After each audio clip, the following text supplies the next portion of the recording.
আধুনিক জীবনে পরিবারগুলোর একে অপরের সঙ্গে সময় কাটানোর সুযোগ খুবই কম। চাকরি, ব্যবসা এবং অন্যান্য দৈনন্দিন দায়িত্বে মা বাবা এমনভাবে ব্যস্ত থাকেন যে সন্তানের সঙ্গে কিছু মুহূর্ত কাটানোর সময় থাকে না তাদের। অনেক সময় সন্ধ্যায় বাড়ি ফিরেই পড়াশোনার চাপ, রাতের খাবার এবং তারপর ঘুম, এটাই হয়ে দাঁড়িয়েছে মধ্যবিত্ত পরিবারের দৈনন্দিন চিত্র। তবে এই ব্যস্ত জীবনেও সন্তানের সঙ্গে সময় কাটানোর গুরুত্ব বেড়ে যায়, বিশেষত যখন সন্তান বয়ঃসন্ধিকালে থাকে। এই বয়সে তাদের মানসিকতা, অনুভূতি এবং সিদ্ধান্ত গ্রহণের ক্ষমতা অনেকটাই গড়ে ওঠে এবং মা বাবার সঙ্গে সম্পর্ক গভীর হলে সেগুলোর প্রতি সঠিক দৃষ্টি দেওয়া সম্ভব হয়। সন্তানের বয়স যাই হোক, বাবা মায়ের সঙ্গে সময় কাটানো অপরিহার্য। মাত্র 1 ঘন্টা হলেও দিনে সন্তানের সঙ্গে সময় কাটান, এটি সম্পর্ককে আরও দৃঢ় করে।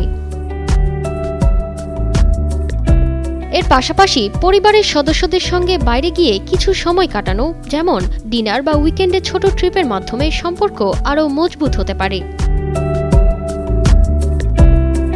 সন্তানের প্রতি ভালোবাসা ও উদ্বেগ থাকা স্বাভাবিক, কিন্তু অতিরিক্ত শাসন ও বকা তাদের মানসিকতার উপর নেতিবাচক প্রভাব ফেলতে পারে।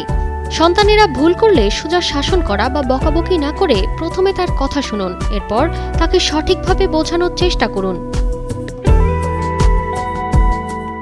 বাবা মায়েরা নিজেদের মতামত ও সিদ্ধান্ত সন্তানের উপর চাপিয়ে দেন, যা সম্পর্কের মধ্যে দূরত্ব তৈরি করতে পারে। সন্তানের মতামতও শোনা দরকার এবং তার পছন্দ অপছন্দকে গুরুত্ব দেওয়া উচিত। ব্যস্ততার মাঝে সন্তানের সঙ্গে সময় কাটানো, তার কথা শোনা এবং তার মতামতকে সম্মান দেওয়া, এসবই সম্পর্কের ভিত্তি মজবুত করে এবং সন্তানের শারীরিক ও মানসিক বিকাশে সহায়ক হয়। তারতিবা ফারুহি, কালের কণ্ঠ।